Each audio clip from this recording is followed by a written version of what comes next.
I want to do a review video for the review question, review questions for Gray's the idea of death and existentialism. Again, I think that really everything that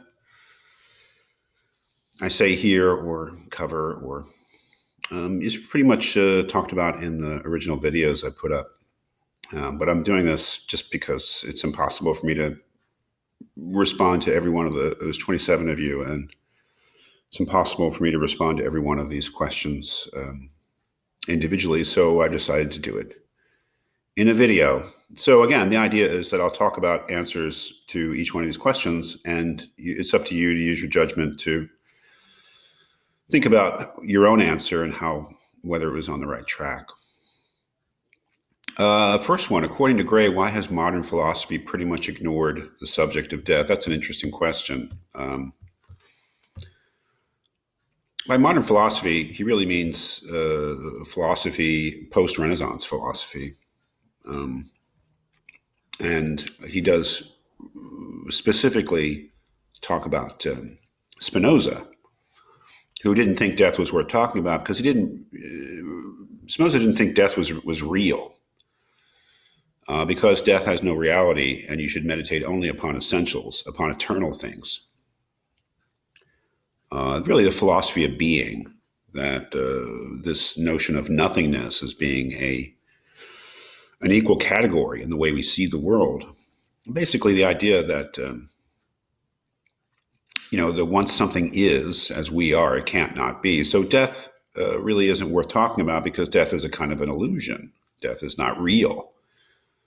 Really, the presumption is that we are eternal beings, so we might be talking about the death of the body, but we're not talking about something like, say, Epicurean death, the annihilation of the whole person. It really wasn't until the 20th century, he says, that death, as he says on page 114, death has been rediscovered as a philosophical idea and problem.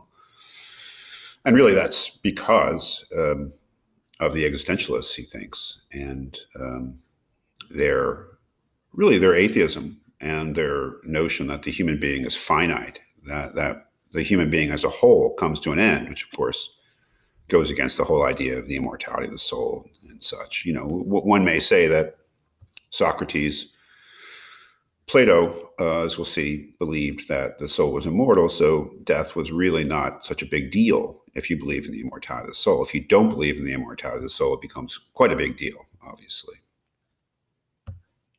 Number two, what does it mean to say that we are chiefly creatures of comfort, not seekers of truth? And what are the implications of this for our consciousness of death? Well, I think the meaning of that is pretty obvious, that we live in a kind of a denial about a lot of things, that we prefer to believe whatever gives us comfort rather than what we deep down maybe know to be true or suspect to be true. And this is in the context here of our awareness of our own personal mortality, page 117. The experience of dread, the dread of nothingness. That is, that we would rather live in denial of the truth of our finitude than actually accept that we are finite creatures that will actually die. If we are creatures of comfort rather than seekers of truth, then it probably is the case that we will, rather than look at the issue of death in a clear and rational way, we will tell ourselves some story that will make us feel better. Why is Geborgenheit a profound illusion? Well, Geborgenheit is security. And as Heidegger says, our essential condition as human beings, our situation is one of exposure. That is ultimately an exposure to death. So Geborgenheit, which means security in German, is a profound illusion because we're never really secure. We are always exposed to the possibility of death. Number four, Jaspers regards death as one example of a boundary situation. What are the others mentioned and what do they have in common? Well, he mentions things like suffering and guilt and chance, along with death as boundary situations. They're the things that we can't do anything about, right? They're the things that are necessities that are thrust upon us. Guilt is an interesting one because guilt is our distress about the past, about something that we've done. And the thing about the past is that it can't be changed. So guilt is one of those situations where we feel helpless in the face of what gives us suffering or what bothers us. There's nothing we can do about it. We just have to basically accept the situation. Suffering is another one. It's like having a toothache, and waiting to go to the dentist. I mean, you simply have to accept the pain. There's nothing you can do about it. I mean, beyond if you don't have access to some really powerful drugs, right? If you know what I mean by toothaches. So death is like that insofar as our finitude, our personal mortality, the fact that we will die is simply, it's a boundary beyond which we can't go. It simply has to be accepted. Number 5, according to Jaspers, what is it about death that we really fear? This is an interesting point, I think. Sorry, what page is it on? It's on page 120, where Jaspers, there's a mention of Epicurus here, and a dismissal of Epicurus, which I think is a little bit, superficial, frankly. At top of 120, the idea that death, while I am, death is not, and when death is, I am not. So it's not something that I should worry about. The existential response to that is that it's the prospect of my non-existence itself that I dread, that I fear.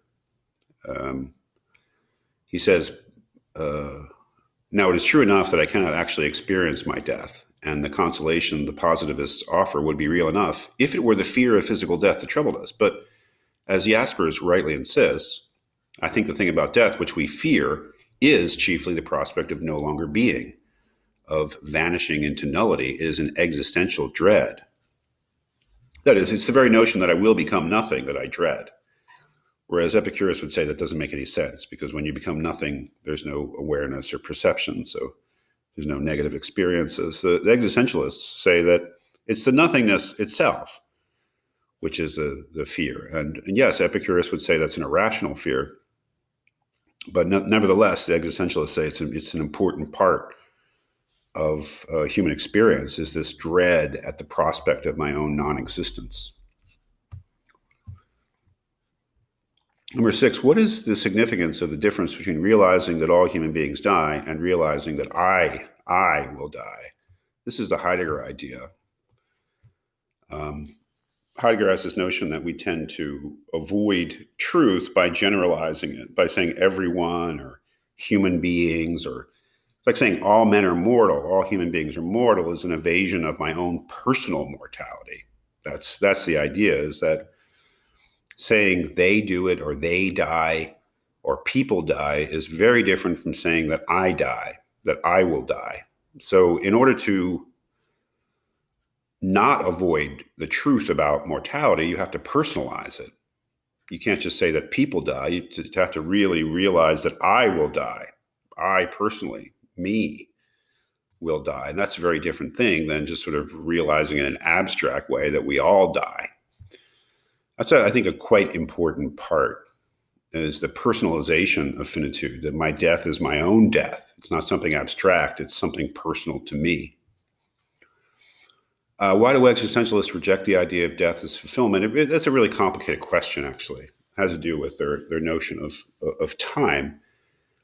That the idea is that you live every moment, and you try to live the moment in awareness of truth, so that your death itself, the way you die, will not be some kind of fulfillment in terms of some sort of narrative culmination of your life, that your life should be meaningful at every moment.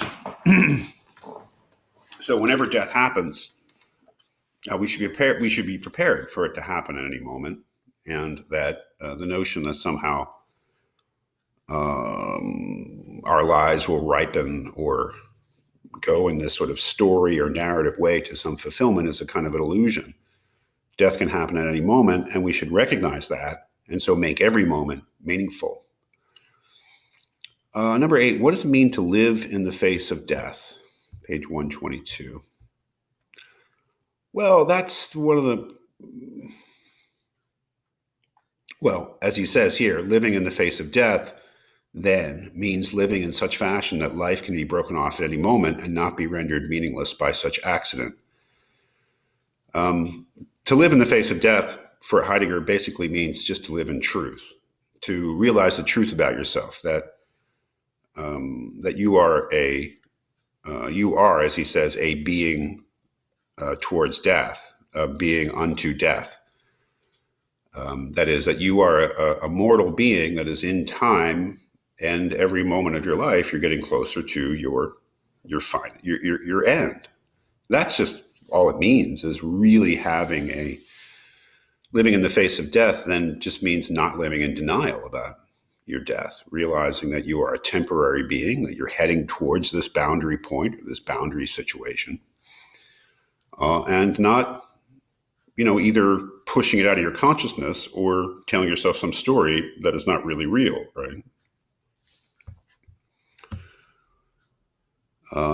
Finally, according to Heidegger's ideas about time, death, and being, why is it so important to be open towards death? Well, that's a difficult question. I think that the ultimate reason to be open to death is because it's only by being open to death that we can be open to life. The idea is that I can't actually live in the moment. I can't live in the reality of the present moment unless I'm willing to be open to the consciousness of my own death. That the consciousness of myself in the truth of my reality is, to a certain extent, a consciousness of life.